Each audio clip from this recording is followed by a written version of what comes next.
لے رہے ہیں, ہلدیاں رگڑ رہے ہیں, منہوں کو رگڑ رہے ہیں, پیروں کو رگڑ رہے ہیں, کمر کو رگڑ رہے ہیں. ارے یہ کیا ہے بھائی, عجیب و غریب رسم ہے یہ. وہ ہلدی اچھی چیز ہے, ہلدی بری چیز نہیں ہے. کووڈ آیا تو لوگوں کو ہلدی کی اہمیت معلوم ہوئی.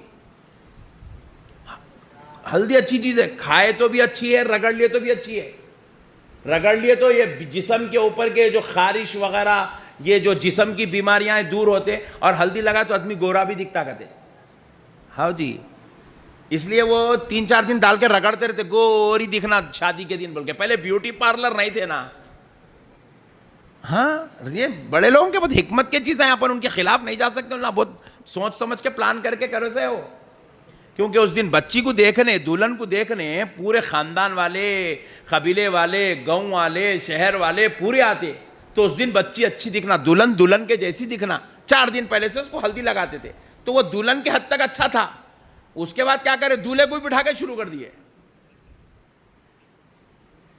تو یہ اب بیوٹی پارلر کا دور آ گیا. اب ہمارے بچے روزانہ لے رہے ہیں ہینڈ واش, پٹھا لے رہا, گارنیئر لپٹ رہا. لپٹے تو بھی گورا نہیں ہو رہا, انہیں اوریجنل کالا ہے, خاندانی رنگ ہے, رگڑے تو نہیں جا رہا. اب ہلدیاں لگانے کی ضرورت نہیں ہے. اب یہ بیکار ہوگا بہت. اب اور آج کے زمانے میں ہلدی لگانے کے 5 دن, سانچ چک کا 6 دن, نکاح خانی کا 7, 8, ولیمے کا 8 دن.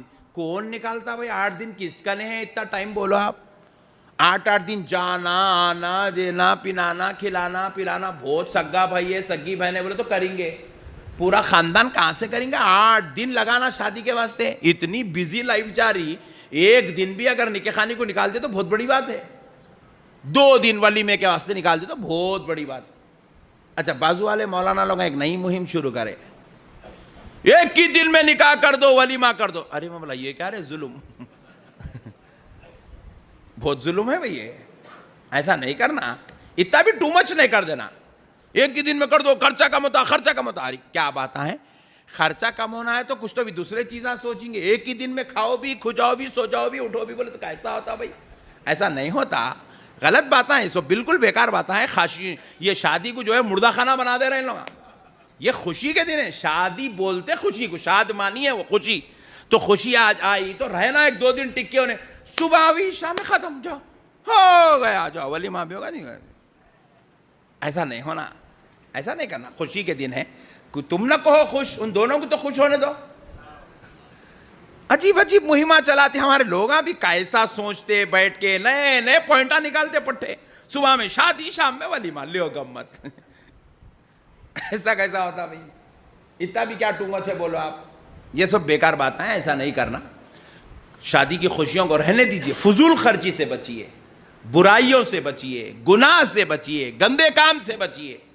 جتنا ہو سکتا ہے اس کام کو اچھے سے اچھے انداز میں, کیونکہ یہ ہمارے آقا کی سنت ہے, ہمارے نبی کی سنت ہے. ہم اس نبی کی سنت والے عمل میں شیطانی طریقے کو داخل نہیں کریں گے, شیطانی طریقے کو داخل نہیں کریں گے. انشاءاللہ تعالی جتنا ہو سکتا ہے نیکی کے ساتھ, خیر کے ساتھ, بھلائی کے ساتھ, اللہ اور اس کے رسول کی رضا کے لیے ہم ان امور کو انجام دیں گے. اب یہ سب ہو گئے بات. پھر ایک بات بولتا ہوں, ہمارے پاس کیا ہو رہا, شادی کی بات آئی تو فضول خرچی یاد آ رہی لوگوں کو نہیں, اور خود جو ہے بڑے بڑے گاڑیاں لے کے پھر نہیں. کتنے کی ہے 40 لاکھ. اماں کئی کو لیا, اتنی مہنگی گاڑی 20 لاکھ میں بھی آتی تھی نہیں. اپنے معاملوں میں سب خرچہ ہو رہا, زبردست گھراں بن رہے ہیں, زبردست ٹائلز ڈال رہے ہیں گھر کے اندر. ایسا کون سا ٹائل ہے میاں, اٹیلین ٹائلز ہے مولانا. او ماشاءاللہ, کیسا فٹ ہے, 750 روپے فٹ. 750 روپے فٹ پورے گھر کے اندر ڈالا تو 4 لاکھ روپے کا خالی ٹائل ہوا. خالی 4 لاکھ روپے کا ٹائل ڈال رہا بھائی پورے گھر کو. اس کو دیکھ لیے جا کے تو کم سے کم وہ گھر 4 کروڑ کا ہے. یہاں پہ کسی کو بھی یاد نہیں آ رہا فضول خرچی ہے, یہاں کوئی بھی نہیں بول رہے. تو فضول خرچی کو خالی شادی کے موقع پہ ہی مت سوچو, ہر جگہ فضول خرچی سے بچنے کی کوشش کریں. کیونکہ اللہ تبارک و تعالیٰ قرآن میں یہ نہیں فرمایا شادی والی فضول خرچی سے اللہ ناراض ہوتا ہے, دوسری فضول خرچیوں کو اللہ نظر انداز کرتا ہے. نہیں فرمایا. اللہ فرما رہا ہے ان اللہ لا يحب المسرفین, فضول خرچی کرنے والوں کو اللہ پسند نہیں کرتا. تو لہذا جہاں جہاں فضول خرچی ہو رہی ہے، جہاں جہاں بھی اضافی خرچہ ہو رہا ہے، ہر وہ خرچے کی جگہ انشاءاللہ تعالی ہم لوگ اپنے آپ کو اس گناہ سے بچانے کی کوشش کریں گے. انشاءاللہ کریں گے نا انشاءاللہ. شادی والی خرچے ہو، دوستانہ میں خرچے ہو، ذاتی زندگی میں فضول خرچی ہو، میل ملاپ میں فضول خرچی ہو، تعلقات میں فضول خرچی ہو، معاملے داریوں میں فضول خرچی ہو، ہر جگہ ہم اس فضول خرچی سے بچ کر سمجھ رہے ہیں. بھائی آپ ذرا غور کیجئے، میرے آقا کریم صلی اللہ علیہ وسلم نے کسی بھی سنت کو میری سنت نہیں کہا. آپ نماز میں 2 رکعت سنت پڑھ رہے ہیں، حضور یہ نہیں کہہ رہے ہیں فجر کی 2 رکعت سنت میری سنت ہے، نہیں بولے سرکار. آپ ٹوپی پہن رہے ہیں، امامہ بن رہے ہیں، اسلامی لباس پہن رہے ہیں، رسول اللہ کی سنت ہے، مگر حضور نے خاص طور پر اس کو آئیڈینٹیفیکیشن نہیں کروایا کہ یہ میری سنت ہے. غور کیجئے گا، راستے سے جاتے جاتے کانٹی پتھر ہٹا دینا یہ بھی میرے آقا کی سنت ہے، مگر حضور نے اس کا تعارف میری سنت ہے کہہ کر نہیں کروایا. لیکن جب بات نکاح کی آتی ہے، ہر سنت کی طرح نکاح کرنا بھی ایک سنت ہے، مگر مدینے والے آقا اس سنت کے بارے میں کہہ رہے ہیں خبردار میرے امتیوں یہ میری سنت ہے. آپ ذرا غور کیجئے گا، النکاح من سنتی، نکاح میری سنت ہے. حضور کیوں کہہ رہے ہیں؟ اس لیے یہ کہہ رہے ہیں میری سنت ہے کیونکہ آمنہ کا لال جانتا تھا میری سنت کا مذاق بنایا جائے گا، میری سنت کے ساتھ گھنونی حرکتیں کی جائے گی، میری سنت کو عذاب بنا دیا جائے گا، میری سنت کے نام پہ اختلافات ہوں گے، میری سنت کے نام پہ غریبوں کے گلے گھونٹے جائیں گے، میری سنت کو بیچ میں رکھ کر امیر اپنے شوق کرے گا، رئیس گناہ کرے گا، پیسے والے گندے کام کریں گے. اس لیے پیارے مصطفیٰ نے کہا غریبوں تم بھی سن لو، امیروں تم بھی سن لو، ناچنے گانے والوں تم بھی سن لو، فضول خرچی کرنے والوں تم بھی سن لو کہ یہ کسی اور کا عمل نہیں، یہ میری سنت مدینے والے مصطفیٰ کا عمل ہے. نعرہ تکبیر، نعرہ رسالت، حضور شہادت اکن، حضور شہادت اکن. اسی لیے میرے پیارے بھائیوں، ہمیں حق نہیں پہنچتا کہ ہم نبی کے سنت والے عمل میں اپنی شیطانی خواہشات کو اس میں داخل کر دیں، اپنے ہوس کو، اپنے نفس کو اس میں داخل کرے، بلکہ سنت رسول کے مطابق آپ جو ہے نکاح کریں. یعنی کہ اس نکاح میں کوئی ایسی حرکت نہ ہو جس سے اللہ اور اس کا رسول ناراض ہوتا ہو. زیادہ سے زیادہ لوگوں کو دعوت دیجئے، آپ کے پورے ملنے جھلنے والوں کو، خاندان والوں کو، قبیلے والوں کو، رشتہ داروں کو، سب کو دعوت دیجئے. آپ کی دعوت میں بہت لوگ آنا چاہیے، اچھے سے اچھا کھانا کھلائیے، اچھے سے اچھے گھر میں رشتہ کیجئے، مگر خدا را کوئی ایسا عمل مت کریے جس میں رسول اللہ صلی اللہ علیہ وسلم ناراض ہوتے ہوں، اللہ ناراض ہوتا ہو.